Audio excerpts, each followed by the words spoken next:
ನಾನು ಫಸ್ಟ್ ಬೆಂಗಳೂರಿಂದ ಇಲ್ಲಿ ತೆಲಂಗಾಣ ಸ್ಟೇಟ್ಗೆ ಬಂದಾಗ ಈ ಕೆರೆಯಲ್ಲಿ ಇದ್ದಿದ್ದು ಒಂದು ಸಣ್ಣ ತುಂಡಲ್ಲಿ ಇಟ್ಟು ನೀರು ಬಂದು ಕೇಳಿದಾಗ ಹಳ್ಳಿಯವರು ಹೇಳ್ತಾರೆ ಇದು 17 ಎಕರೆ ಇದೆ ಅಂತ.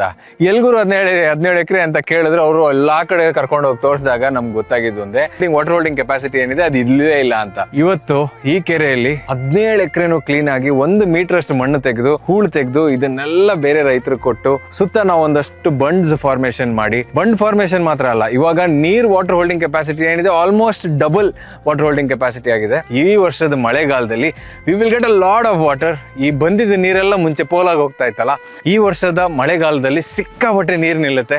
ನೀರು ನಿಂತಾಗ ಎಷ್ಟು ಚೆನ್ನಾಗಿರುತ್ತೆ ಅನ್ನೋದನ್ನ ನನಗೆ ಇಮ್ಯಾಜಿನ್ ಮಾಡ್ಕೊಳ್ಬೋದಷ್ಟೇ.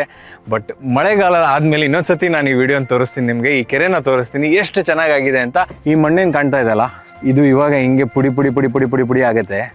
ಬಟ್ ಒಂದು ಸಣ್ಣ ಮಳೆ ಬಿದ್ದುಬಿಟ್ರೆ ಫುಲ್ ಅಂಟು ಮಣ್ಣಿದು.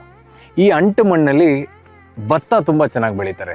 ಈ ಇಡೀ ಸುತ್ತಾಳದಲ್ಲಿ ನೀವು ಎಷ್ಟು ನೋಡಿದ್ರು ಕಾಣೋದಂಥದ್ದೇ ಭತ್ತದ ಬೆಳೆ. ನಾವು ಶುರು ಮಾಡಿದಾಗ ಈ ಕೆರೆ ಇಷ್ಟು ದೊಡ್ಡದಾಗತ್ತೆ ಅಂತ ಅನ್ಕೊಂಡಿರ್ಲಿಲ್ಲ. 2 ದೊಡ್ಡ ಪೋಕ್ಲೈನ್ಗಳು, ಒಂದು 5-6 ಟಿಪ್ಪರ್ಗಳು, ಆಲ್ಮೋಸ್ಟ್ ಒಂದು 10-15 ಜನ ನಮ್ಮ ಹುಡುಗರು ಎಲ್ಲರ ಎಫರ್ಟ್ ಲಾಸ್ಟ್ ಕಳೆದ 2 ತಿಂಗಳಿಂದ ಇದರ ಕಂಪ್ಲೀಟ್ ಎಫರ್ಟ್ ಇದೆ. ಇಷ್ಟು ಎಫರ್ಟ್ ಹಾಕಿರೋ ನನ್ನ ಇಡೀ ತಂಡಕ್ಕೆ ನಾನು really I have to give them a huge round of applause. ಬೆವರು ಸುರಿಸಿ ರೈತರಿಗೋಸ್ಕರ ಕೆಲಸ ಮಾಡೋದು ಮಜಾ ಏನಿದೆ ಅಲ್ಲ, ಈ ಮಜಾ I don't think so I can get it anywhere else. So ಭೂಮಿ ತಾಯಿ ಏನಿದಾಳಲ್ಲ, she is the most beautiful soul.